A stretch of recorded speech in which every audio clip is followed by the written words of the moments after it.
Joining me now, Jesse Weber, attorney and anchor for the Law and Crime Network, also a News Nation legal contributor, and Misty Marris, trial attorney and legal analyst. All right, so Misty, first to you, any surprises to you here? You know, I thought this was a nice middle-of-the-road decision. So, on one hand, the standard that was applied, remember, there were two competing standards. One, the defense said anything that looks like impropriety means she's off the case. Prosecutor's office is out.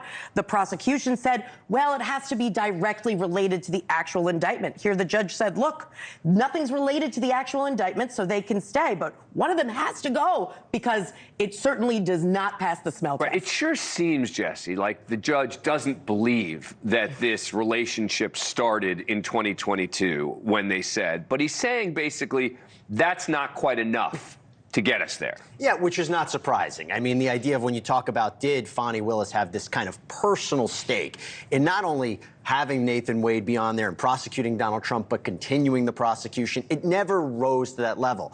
I'm so happy that he put in the kind of emphasis about that you have to have prosecutors held to a higher standard, that there are serious lapses in judgment. Bad choices, which he acknowledged are happening here, doesn't mean it's a conflict of interest. But it does mean she lied under oath, right? I mean, if the judge doesn't believe, again, does that mean that a case against someone should be dismissed? I don't know, but it does mean that he thinks she lied under oath if he believes that. Well, I think that the inquiry doesn't really end here with this particular hearing. Fani Willis has a lot of other issues to answer for ethically, professional responsibility, and inquiries by the government. And the judge actually says that in the ruling, too. But he also says you can't believe necessarily Terrence Bradley, who was a big witness in this case. About when he said there was another witness who said the relationship started before he was hired. He goes, look, believable, but not a lot of context. He basically said, we're never really going to know when this relationship started, but the public is going to look at this and say there are a lot of problems here. One of the things that the judge was not happy about was this speech that Fani Willis gave in January. I have focused on it on this show. I just could not believe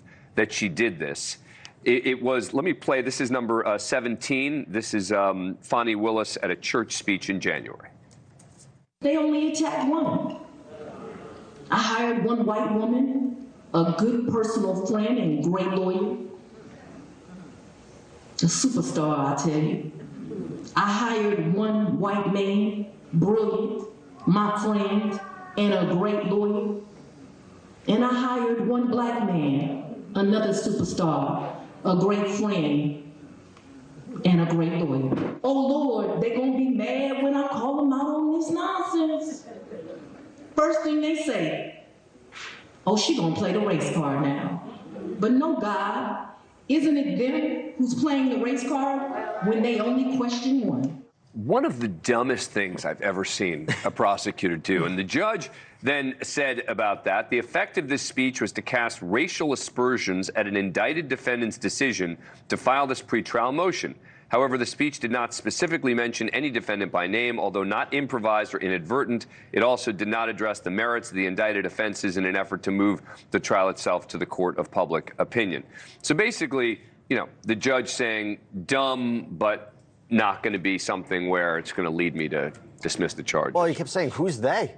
Who's the they you're referring to? And, you know, that's the problem. He said that's the danger of a prosecutor like this, a public official, making these kinds of public comments in one of the biggest prosecutions we've ever seen in American history. So, I mean, again, it might not have risen to the level where she's disqualified, but he has to call it out. You have the attorneys for the Trump co-defendants announcing that they're going to exhaust all of their legal remedies here.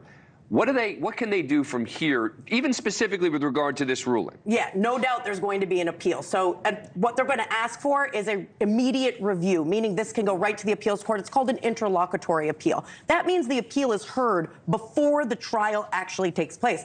Now, there's only certain categories of appellate issues that will be heard at this time in an interlocutory appeal. Those that are dispositive of the case, meaning something that really impacts guilt or innocence, where there's likely to be substantial error, or a case that the appellate division would like to take up to clarify a legal standard. So do you think that they're going to take do you think that A, the judge is going to give them permission to sort of hold off on everything pending the appeal? And B, do you think the appellate court's going to hear it? I actually think that the judge will give permission. I think it could fall under that substantial error category, and I think that would be the argument. Whether the appellate division takes it up, I think depends on that third prong. Do they want to clarify the standard for conflict of interest? I think he also wants to give the appearance that this isn't political. He made a speech, that, I mean, before he handed down this ruling, that this is not based on politics. So he'd be like, listen, you disagree with me? Fine.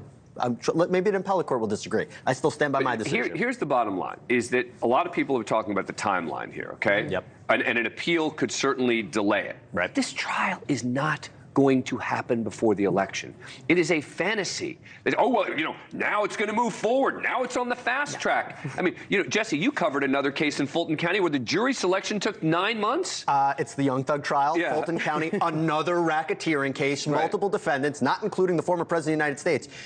Let's say this starts in August. Jury selection is going to continue through the election. I mean, let's be realistic about what we're talking about. And at that point, I think that based on previous Supreme Court rulings, that the Supreme Court will probably say that a sitting president can't be prosecuted by a state attorney for now. Doesn't mean he can't ever be, but the amount of distraction that it would involve, I am confident that they won't let him get tried. So I don't think that people should be focusing so much on the timeline as about where we are.